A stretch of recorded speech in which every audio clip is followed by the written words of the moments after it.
할렐루야.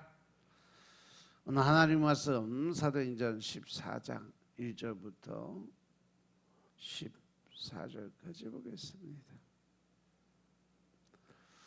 사도행전 14장 1절부터 14절까지만 보겠습니다.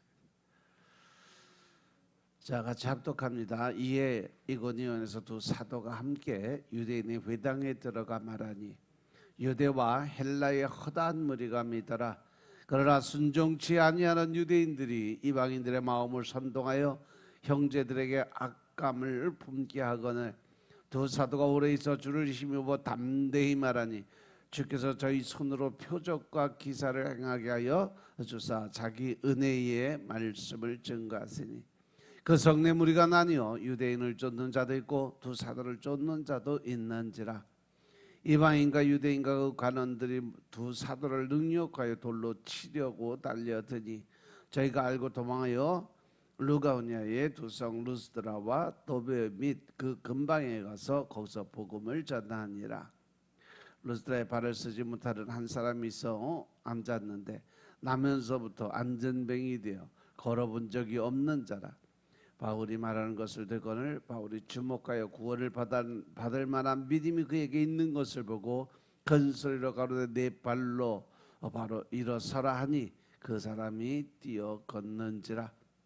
무리가 바울의 행한 일을 보고 루가오니아 방언으로 소리질러 가로되 신들이 사람의 형상으로 우리 가운데 내려오셨다 하여 바나바는 스스라하고 바울은 그 중에 말하는 자이므로 헤매라 하더라.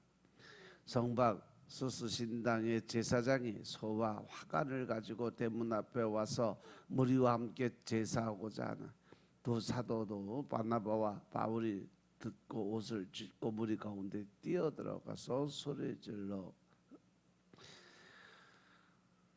자, 오늘 본문의 말씀을 보면 바울과 바나바가 1차 선교 여행 중에 있는 중이죠. 오늘 말씀에는 1차 선교 여행 이제 후반부로 접어드는 거예요. 바울과 바나바는 지금까지 구브로와 비시디아 안디옥에서 복음을 전했어요. 그곳에서 이제 유대인들에게 쫓겨나고 나서 이제 이고니온과 루스드라에서 복음을 전하는 사도 바울과 바나바가 나오는 거죠. 그는 예수 그리스도를 통해서 이루어지는 하나님 나라의 복음을 전했어요. 하나님 나라에 들어가는 길은 고난의 십자가인 것임을 가르치고 있는 중이죠. 그래서 1절에 보니까 이고니온에서 또 사도가 함께 유대인의 회당에 들어가서 말씀 전하는 모습이 보여요. 두 사도가 바울과 바나바가 이고니온에서 회당에 들어가서 복음을 전하게 되죠. 그 사도행전 저자 누가는요 13장 42절에 이어서 바울과 바나바에게 사도라는 표현을 두 번째로 쓰고 있죠. 사도는 12제자에게 쓰는 그런 표현이었어요. 그런데 사울과 바나바, 바울과 바나바에게도 사도라는 표현을 쓰고 있어요. 복음을 핍박하는 사울이 이제는 바울이 되고 또 사도가 되었어요. 사도는 예수님의 고난에 동참하는 자고 예수님의 표적이 나타나는 자들을 사도라고 표현했어요. 그들은 그리스도의 고난에 동참했고 그들을 통해서 예수가 소경이 되는 그러한 기적을 나타냈었어요. 사도들은 먼저 유대인에게 복음을 전하기 원하시는 하나님의 구원의 순서를 영접하고 유대인에게 먼저 복음을 전했어요. 예수님이 우리의 그리스도임을 전했죠. 그리스도를 통해서 하나님 나라 들어갈 수 있음을 전했어요. 그렇게 그들이 복음을 전할 때 성령님께서 같이 일을 하셨어요. 유다와 헬라의 허다한 무리가 예수님을 믿게 됐죠. 그래서 하나님은 이 열매를 통해서 사도 바울이 사도임을 증거를 해준 거죠. 이절에 보니까 순종하지 않는 유대인들의 모습. 그런데 그 예수 그리스도의 복음을 듣고도 순종하지 않는 유대인들이 있었다라고 표현을 해요. 오히려 그들은 이방인들의 마음을 선동해서 예수님을 믿는 형제들에게 악한 감정을 품게 했다는 거죠. 그래서 이 악한 감정, 악감은 나쁜 감정이에요. 부정적인 그런 생각을 가졌다는 생각이에요. 그래서 비스티 안디옥에서 같이 이고니온에서도 유대인들의 복음의 역사를 시기하고 방해하기 시작했어요. 그런데 이것은 마치 예수님의 복음을 전할 때 유대인들이 시기해서 예수님을 십자가에 못 박아 죽인 것과 같은 거죠. 율법주의자들이 은혜의 복음을 전하는 사도들의 원수가 된 거예요. 그렇게 사도들은 유대주의에 물든 유대인들의 핍박을 받습니다. 3절에 가서 보면 두 사도가 오래 있어서 주를 힘입어 담대하게 선포하는 장면. 이 두 사도는요, 핍박 속에서도 오래 이고니온에 있었어요. 그리고 이고니온은 지금의 터키 그 코냐 지방인데, 이 두 사도는요, 핍박자를 볼 때 힘이 많이 빠졌죠. 사람들은 돈을 힘입어 살아가고 밥의 힘으로 살아가. 그러나 두 사도는요, 살아계신 주를 힘입어 살아가고 있는 겁니다. 예수님을 힘입어서 담대하게 복음을 전했어요. 살아계신 예수님을 힘입어서 복음을 전했던 거죠. 여기서 힘입었다는 말은 예수님을 의지했다 하는 말씀이에요. 그들은 살아계신 예수님을 의지했어요. 살아계신 하나님이 두 사도와 함께 하셨어요. 그래서 살아계신 주님께서 그들에게 힘을 주시고 손으로 표적과 기사를 행하게 만들어 주셨죠. 예수님은 사도들이 전하는 은혜의 말씀을 확증하여 주시는 방편으로 바로 그의 손길을 통해서 발길을 통해서 능력이 나타나게 해주셨죠. 이렇게 하나님은 친히 하나님의 말씀을 전하는 일도 함께 하신다는 사실을 믿으시기 바랍니다. 그래서 여러분들 어디 가서 복음을 전하고 전도의 그 모습에 있을 때도 마음속에 어떤 두려움이나 근심들을 다 제어해 버리시고 오직 성령님만 의지하고 주님께 기도드리는 마음으로 복음을 전파할 때 하나님의 능력이 나타날 것을 믿고 담대한 복음 전도자의 사명 감당하시길 주로 축원합니다. 아멘.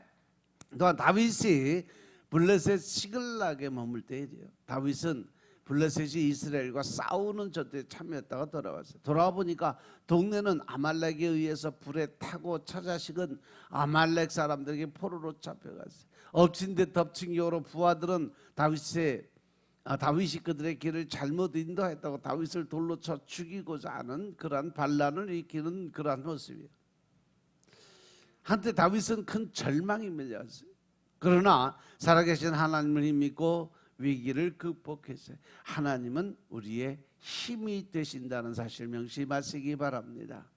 다윗은 기도를 드리고 도전에서 빼앗긴 가족들을 다시 찾아왔어요. 이렇게 우리들도 위기 순간에 살아계신 하나님의 힘을 입고 그 모든 위기를 극복할 수 있는 믿음의 군사들이 다 되시길 주의 이름으로 축원합니다. 사도 바울의 은혜의 복음을 전하자 하나님은 친히 표적을 행하셨어요. 병을 치료받는 사람들이 나타났어요. 하나님의 은혜의 복음을 전하는 사도 바울 편이라는 것을 보여주신 거죠. 하나님의 표적을 통해서 친히 하나님의 은혜의 말씀을 증거하신 겁니다. 유대인들이 전하는 행위의 복음이 잘못되고 은혜의 복음이 올바르다는 것을 하나님이 친히 증거하시기 위해서 성령님이 일하기 시작하셨어요. 복음은 바로 은혜의 복음인 것임을 깨달으시기 바랍니다. 우리는 은혜로 구원을 받았고 은혜로 신앙생활을 하는 것입니다. 우리는 은혜로 하나님의 복을 받는 거예요. 우리가 하는 모든 것은 은혜로 하는 것입니다. 따라서 우리들은 은혜가 아니면 살아갈 수도 없고 우리가 은혜가 아니면 숨조차 쉴 수도 없는 것임을 깨달으시기 바랍니다. 그리고 이제 4절에 가서 보니까 그 시내에 무리가 나뉘어서 유대인을 따르는 자도 있고 두 사도를 따르는 자도 있는지라. 결국 이고니온 시내의 무리가 두 패로 나뉘어지는 사건이 벌어집니다. 유대인을 따르는 무리도 있고 또한 복음을 따르는 무리로 나뉘어진 거죠. 이고니온 성의 반은 두 사도를 따를 정도로 놀라운 성령님의 역사하심이 함께했어요. 그래서 복음을 전할 때는 항상 두 무리가 있어요. 은혜의 복음을 따르는 무리가 있고 행위의 율법을 따르는 무리. 그래서 우리는 은혜의 복음을 핍박하는 무리가 있다는 것을 이상하게 생각하면 안 된다.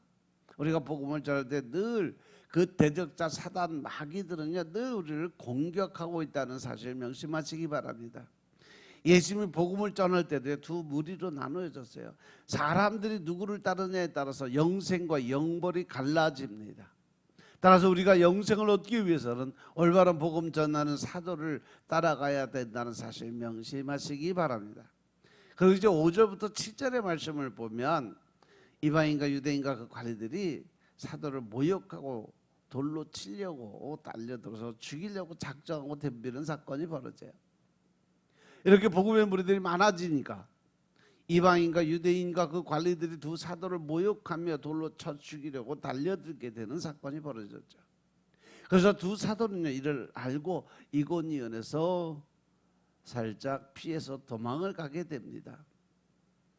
이 모습을 보면 예수님도 나사렛에서 복음을 전할 때 동네 사람들이 복음을 받아들이지 않고 그냥 젊은 청년 예수로만 바라보고 예수님을 죽이려고 할 때 잠시 피하시고 다른 곳에 가서 복음을 전했다라고 기록이 돼 있어요. 그리고 핍박이 있으면 피해서 다른 동네로 가서 복음을 전하라고 말씀하셨어요.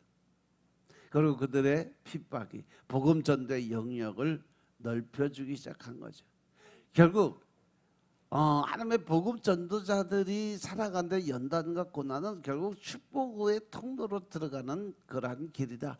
복음을 좀 더 넓게 고르게 퍼지게 할 수 있는 하나님의 계획이 그 일을 했다는 거죠. 스데반 집사님이 순교로 인해서 흩어진 무리, 즉 디아스포라의 생활이 사마리아와 시리아 선교를 이루는 그런 계기가 되었던 거죠. 그들은 두 성 루스드라와 도베와 그 근방에 가서 은혜의 복음을 전하게 된 거죠. 그들의 핍박을 굴하지 않고 계속해서 믿음으로 복음을 전하게 된 거죠. 그래서 이제 8절의 말씀 보니까 루스드라에 발을 쓰지 못하는 하나 성 앞에 앉아 있는 안진뱅이 거지가 있었어요. 그렇게 피해 도망갔던 사도 바울이 루스드라에 갔을 때 일입니다. 루스드라 성 입구에 발을 쓰지 못하는 안진뱅이 거지 한 사람이 앉아 있는 것을 보게 됩니다. 보니까 그가 태어날 때부터 걷지 못하는, 살아생전 한 번도 걸어보지 못한 그런 사람이었어요. 그는 한 번도 걸어본 적이 없다 그랬어요. 그의 삶은 아주 운명적이고 슬픈 삶이죠. 베드로가 성전 앞에서 만난 40대 사람과 비슷한 그런 사람이에요. 그래서 9절 10절을 보니까 사도 바울이 그 사람의 그 중심에 마음 안에 믿음이 있는 것을 바라보게 됩니다. 그래서 사도 바울이 열심히 복음을 전하고 있는데 그 앞에 안전뱅이에도 하나님의 말씀이 전해지기 시작을 합니다.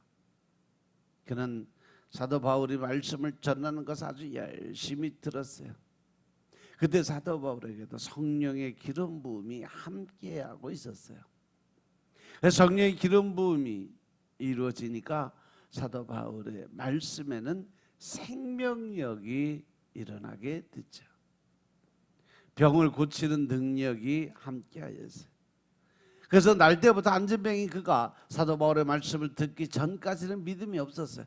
그러나 사도 바울이 전하는 복음을 들으면서 그에게 뭐가 생겨요? 믿음이 생기기 시작했던 거죠. 부활의 주님이 자신의 병을 고칠 수 있다는 믿음이 생겼어요. 믿음은 말씀을 들으면서 난다고 그랬어요. 그래서 그 말씀을 들으니까 그 안에 믿음이 생긴 거예요. 그래서 사도 바울이 그를 주목해서 그의 눈을 보자 그 사람에게 구원받을 만한 믿음이 그에게 있다는 것이 보여졌어요. 그래서 사도 바울은 큰 소리로 그에게 선포합니다. 내 발로 일어서라 하고 선포를 합니다. 그렇게 선포하고 나니까 그 사람이 일어나서 걸었다고 그랬어요. 사도 바울의 선포함과 그의 믿음이 합해지니까 그 자리에서 엄청난 기적이 일어나게 된 거죠. 베드로와 요한이 성전에 들어갈 때도 같은 현상이 있었어요. 그곳에서 나면서부터 안전뱅이가 있었어요. 베드로는 돈을 달라고 하는 그에게 우리를 보라고 선포하고 믿음을 심어주었습니다. 그에게 믿음이 생기자 나사렛 예수 이름으로 명하노니 일어나 걸으라고 손을 잡아 일으켰더니 그가 일어나서 걷기도 하고 뛰기도 하면서 하나님께 영광을 올려드리는 모습이 있었어요. 그리고 하나님께 찬양을 올려드렸죠. 그래서 11절 10부터 13절의 말씀을 보면 우리가 바울의 한 일을 보고 루가오니아 방언으로 소리를 질러서 이 바울과 바나바를 신격화하는 그런 장면이 나와요.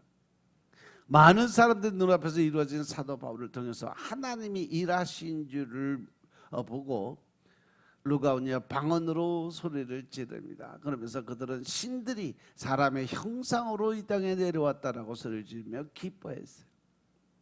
하지만 그들은 사도 바울과 함께 하시는 성령님을 보지 못했던 거죠. 그들은 성령을 보지 못하고 바울과 바나바만 바라봤어요. 그들은 바나바는 리더니까 제우스 신이라고 사도 바울은 말하는 자이므로 헤르메스 신이라고 이야기를 했어요. 그렇게 많은 사람들이 기뻐하면서 소리를 지르니까 루스드라시와 제우스 신당의 제사장이 소와 화환의 제물을 가지고 대문 앞으로 나왔어요. 왜냐하면 그들은 바나바와 바울에게 신의 제사를 드리고자 찾아왔던 거죠. 이곳에 들어가는 입구에는 세스와 헤르메스 신전이 있었습니다. 이 지방에는 일찍이 세스와 헤르메스니 그 사람의 형상을 입고 찾아왔는데 두 사람만 환영하고 아무도 그를 환영하지 않았던 그러한 전설이 있었어요. 그래서 그 마을은 홍수로 잠겨서 모든 사람이 다 멸망당했다는 전설이 있어요. 이러한 전설 탓인지 이들은 사도 바울과 바나바를 극진히 대접하기 위해서 스스신당에서 소와 화관을 가지고 그들을 하나님 신으로 받아들이는 제사를 지내고자 했던 거죠. 이것은 핍박보다 더 큰 사단의 시험이었던 겁니다. 14절에 보니까 두 사도 바나바와 바울이 듣고 옷을 찢고 무리 가운데 뛰어들어가서 소리를 지릅니다. 사람들이 다 가지고 있는 게 뭐예요? 명예심이 있어요. 높임을 받고 싶은, 또 칭찬을 받으면 다 기분이 좋아져. 그러나 두 사도 이 바나바와 바울이 그들의 말을 듣고 그 자리에서 바로 옷을 찢습니다. 내가 이런 사람이 하거든 이런 경배의 자리에 있던 것이 아니라 바로 그 자리에서 옷을 찢고 그리고 하나님 앞에 엎드린 거죠. 그러면서 큰 슬픔과 분노를 표현합니다. 그리고 안으로 들어가 소리를 질렀어요. 그들은 자신들이 하나님이 아니고 사람인 것을 알고 있었던 거죠. 그들은 하나님을 사랑했어요. 자신을 미워했어요. 그들은 하나님을 높이고 결코 자신을 높이지 않았다는 겁니다. 이러한 면이 사도 바울의 위대한 점인 것임을 깨달으시기 바랍니다. 내가 하나님보다 앞서가지 않으려고, 하나님보다 높아지지 않으려고. 그래서 여기서 옷을 찢고 회개하는 그 마음을 갖지 않았으면 거기서 내가 하나님처럼 신처럼 살았다면 그것이 바로 이단의 교주가 되는 길이죠. 우리는 자신을 신격화하고자 하는 본성이 있어요. 우리는 자신을 신격하지 말아야 된다는 사실 명심하시기 바랍니다. 자신을 높이는 자리에 올라가지 말아야 돼요. 그래서 두 사도들은 표적을 행한 후에 교만해지지 않았어요. 그들이 교만해지면 사도로서 생명은 여기서 끝나는 그러한 장면이죠. 과거에 전도관을 세운 그 박태선 장로도 그렇고 또 통일교를 세운 문선명이도 그렇고 뭐 제임에서 정명석이도 그렇고 하나님의 신 능력으로 표적을 행한 후에 교만해지니까 자신이 하나님이라고 선포를 하고 하나님처럼 행세를 했던 사람들이에요. 그런 표적을 행하기보다 더 나쁜 자가 됐어요. 그러나 두 사도들은요, 찬양을 받을 뿐 오직 하나님이심을 깨닫고 하나님께 영혼을 올려드리는 그러한 모습입니다. 따라서 우리는 사람들이 나를 인정하고 높일 때 내가 낮아지기 위해서 내 마음에 옷을 찢어야 된다는 사실 명심하시기 바랍니다. 복음 역사의 장애물이 핍박으로 나타날 수도 있고 사람들의 인정과 칭찬으로도 우리는 사단의 공격을 할 수 있다는 사실 명심하시기 바랍니다. 사단이 이것을 통해서 사도 바울과 바나바를 넘어뜨리고자 했어요. 헤롯이 죽은 것도 숭배받을 때 즐긴 거예요. 따라서 우리는 늘 겸손한 마음 가지고 하나님의 영광을 위해서, 나의 영광이 아니라 하나님의 영광을 위해서 살아갈 수 있는 준비된 자들이 되시길 주의 이름으로 축원합니다. 아멘. 기도드리겠습니다. 아버지 하나님 감사드립니다. 오늘도 사도 바울을 통해서 하나님 나라에 임할 수 있는 귀한 시간 허락하여 주시니 감사합니다. 늘 신령과 진정의 마음을 가지고 하나님 나라를 바라보게 하시니 감사합니다. 오늘도 좀 더 낮은 곳으로 가게 주님 축복하옵소서. 오늘도 온유와 겸손으로 무장되게 하시고 예수 그리스도의 마음을 닮아가는 귀한 하나님의 백성들 되시도록 역사하옵소서.